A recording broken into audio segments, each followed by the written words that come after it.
تو آپ نے فرمایا تھا اتقوا الظلم، لوگوں ظلم کرنے سے بچنا، زیادتی نہیں کرنی کسی کے ساتھ۔ فإن الظلم ظلمات یوم القیامہ، قیامت کے دن ظالم اندھیریوں میں کھڑا ہوگا۔ آدمی اپنی لالچ کی خاطر ظلم زیادتی کر بیٹھتا ہے، اس کے سامنے کچھ مفادات ہوتے ہیں جن کے حصول کے لیے وہ اگلے کا حق مار لیتا ہے، اگلے کی جان لے لیتا ہے، اگلے کے ٹکڑے ٹکڑے کر دیتا ہے، صرف اپنے مفادات کے حصول کے لیے۔ تو بڑا ظلم ہوا نواسہ رسول پہ میدان کربلا میں، چھوٹا ظلم نہیں تھا۔ ان بچوں کو قتل کیا گیا اور حضرت حسین کو شہید کیا گیا، جن کو اللہ کے حبیب اپنے سینے سے چمٹا لیتے تھے، فَيَشُمُّهُمَا وَيَضُمُّهُمَا، پھر آپ ان کو سونگھتے تھے جیسے ہم گلاب کا پھول سونگھتے ہیں۔ اللہ کے حبیب حضرت حسن کو اور حضرت حسین کو، ان کے جسم کو سونگھتے تھے، کبھی ان کے گالوں کو سونگھتے ہیں، کبھی ان کے سینے کو سونگھتے ہیں، ان کے ہاتھوں کو۔ تو کسی نے کہا آپ ایسا کیوں کرتے؟ تو عرب کی تہذیب میں اپنی اولاد سے محبت کرنا تو ایک عیب ہی تھا۔ وہ کہتے تھے بچے پالنے تو عورتوں کا کام ہے، ہم تو مرد ہیں، ہم کیوں بچوں کا خیال کریں؟ بچوں کو بوسو کنار کرنا دور کی بات، کندھوں پہ اٹھانا دور کی بات۔ تو آپ بھرے مجمع میں ایسا کیا کرتے تھے، حسن کو بلاتے تھے، حسین کو بلاتے تھے، ان کو اپنے سینے سے ملاتے تھے، پھر ان کو سونگھتے تھے۔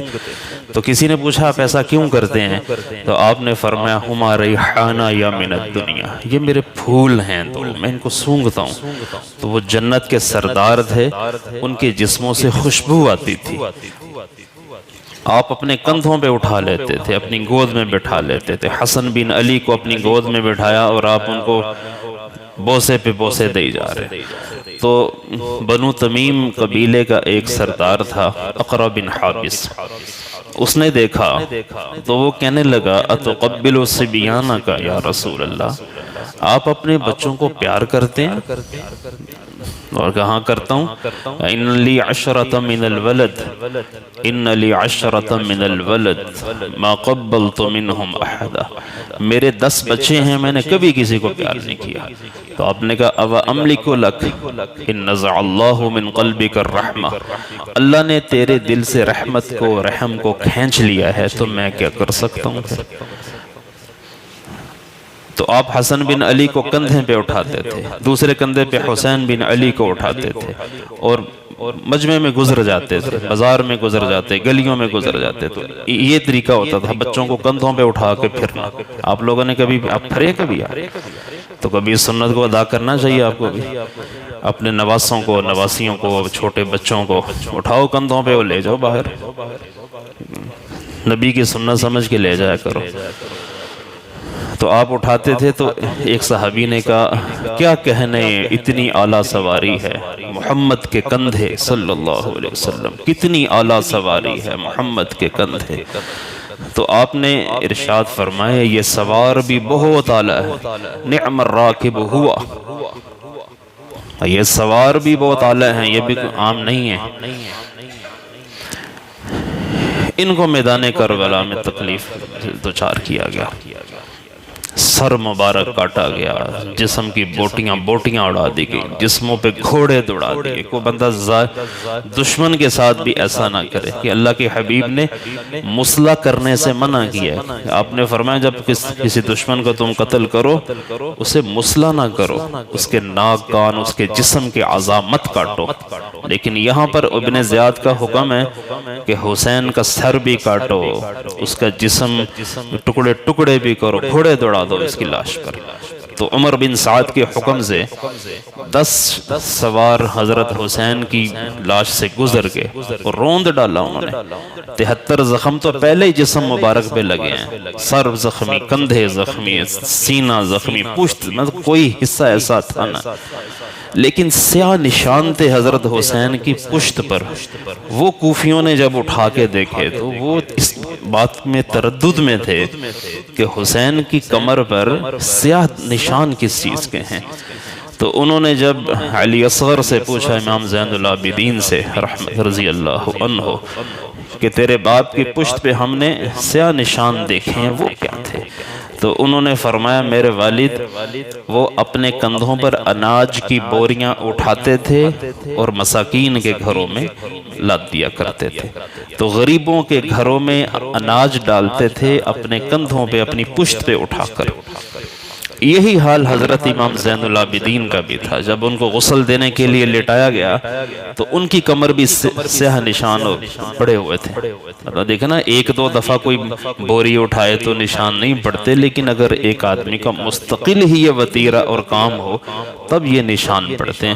تو امام زین العابدین کی پشت پہ بھی وہ سیاہ نشان تھے، تو ان کے بارے میں بھی پتہ چلا کہ یہ بھی اپنے باپ کی سنت کو زندہ کرتے تھے، اور انہوں نے 100 گھرانوں کا خرچہ اٹھایا ہوا تھا، 100 گھر۔ تو لوگوں کے گھروں میں راشن دینا، بوریاں دینا، لوگ مساکین محتاجوں کی مدد کرنا، ان کا تو وطیرہ تھا یہ، کہ نانا کو دیکھا ہوا تھا کہ آپ نے کبھی کسی سائل کو نہیں چھڑکا، آپ نے کبھی کسی سائل کو انکار نہیں کیا، لا تو زندگی میں کہا ہی نہیں حضور نے۔ تو آل رسول کی زبان پہ لا نہیں آیا کبھی، اہل بیت کی زبان پہ کبھی لا نہیں آیا کہ نہیں ہم نہیں دیتے۔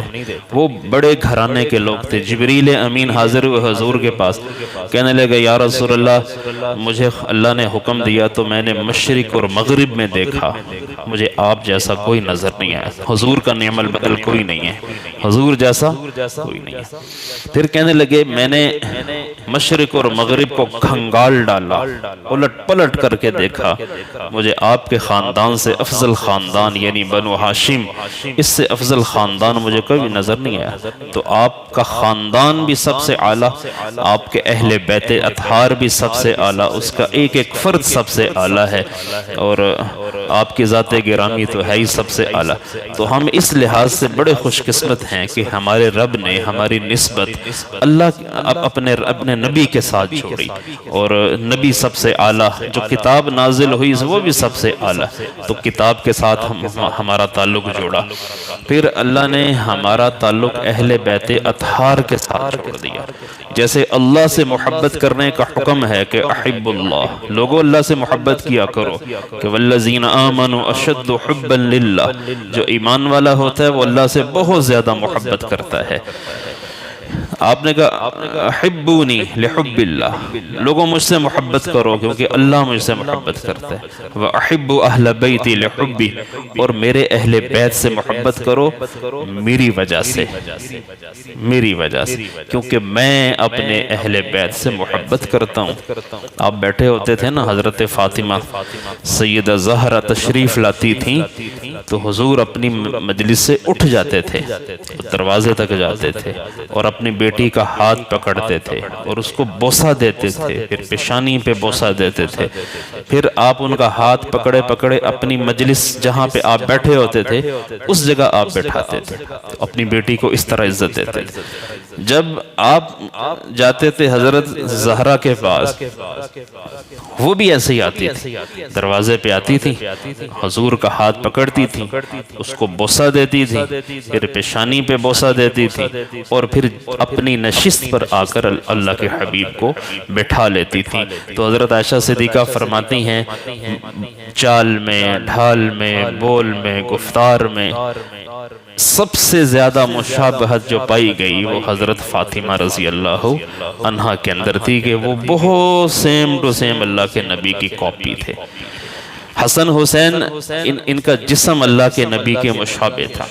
حضرت ابوبکر صدیق باہر نکلے تو حسن بن علی رضی اللہ عنہ بچوں کے ساتھ کھیل رہے تھے اور حضرت علی بھی آپ کے ساتھ تھے۔ آپ نے حضرت حسن کو اٹھایا اور اپنی گود میں لیا، پھر کندھوں پہ اٹھایا اور کہا کہ نبی کے مشابہ تو ہے، علی کے مشابہ نہیں ہے۔ بِأَبِي شَبِيهٌ بِالنَّبِي لَيْسَ شَبِيهًا بِعَلِي، اس بچے میں شباہت صورت میں نبی کے ساتھ ہے، علی تیرے ساتھ مشابہت کوئی نہیں۔ تو حضرت علی سن کے ہنس پڑے۔ تو اللہ تعالیٰ نے اپنے نبی کو جو نواسے دیے تھے ان کی ظاہری شکل و صورت اپنے نبی کی ہو بہو تھی، حسن کون تھے؟ حسن سر سے لے کے ناف تک اپنے نبی کے مشابہ تھے، اور حسین ناف سے لے کر پاؤں تک اپنے نبی صلی اللہ علیہ وسلم کے مشابہ تھے۔ تو کربلا میں ان کے ساتھ جو ظلم و ستم ہوا وہ تو رہتی دنیا تک یہ چیز اب جاری رہے گی، لوگ اس کو بیان کرتے رہیں گے، یہ تو رک ہی نہیں سکتا کہ نبی کے خاندان کے ساتھ انہوں نے کیا ظلم و ستم کیا، صرف ایران کی زمین حاصل کرنے کے لیے، پلاٹ حاصل کرنے کے لیے۔ شہادت کے بعد 2 دن تک یہ جسم ایسے ہی کٹے پڑے رہے، تو 2 دن کے بعد عمر بن سعد نے ان کو اپنے ساتھ لیا، پورے قافلے کو، اور کوفہ کے لیے روانہ ہوا۔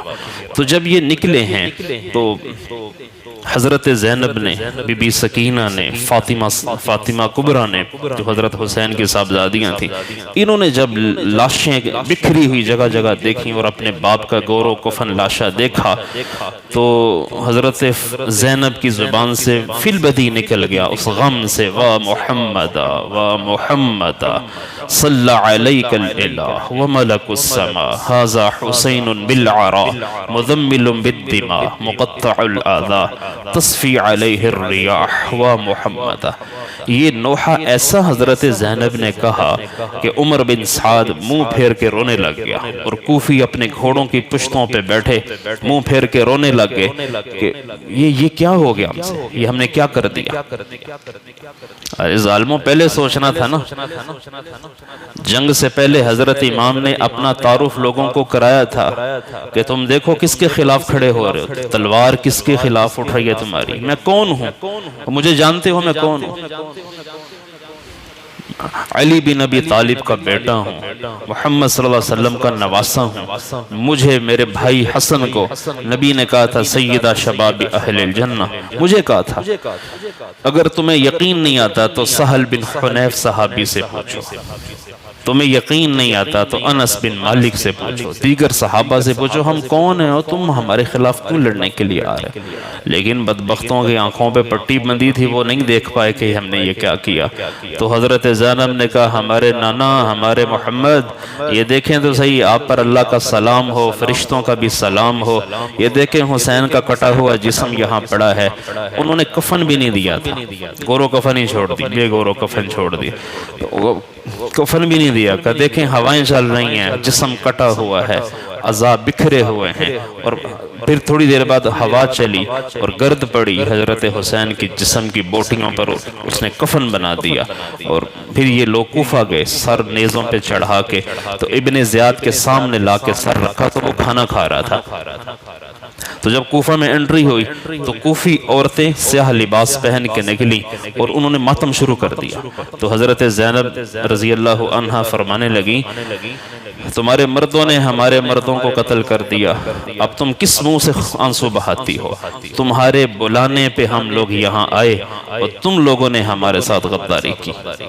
کوفہ کون تھا؟ شیعان علی تھے، حضرت علی کے طرفدار، حسین کے طرفدار، لیکن ان کا مکر و فریب، ان کی جعل سازی، ان کی دغا بازی، یہ تو مسلم تھی، مشہور تھی کہ کوفے کے لوگ کوفی لا یوفی، کوفی کبھی کسی کا وفادار نہیں ہوتا۔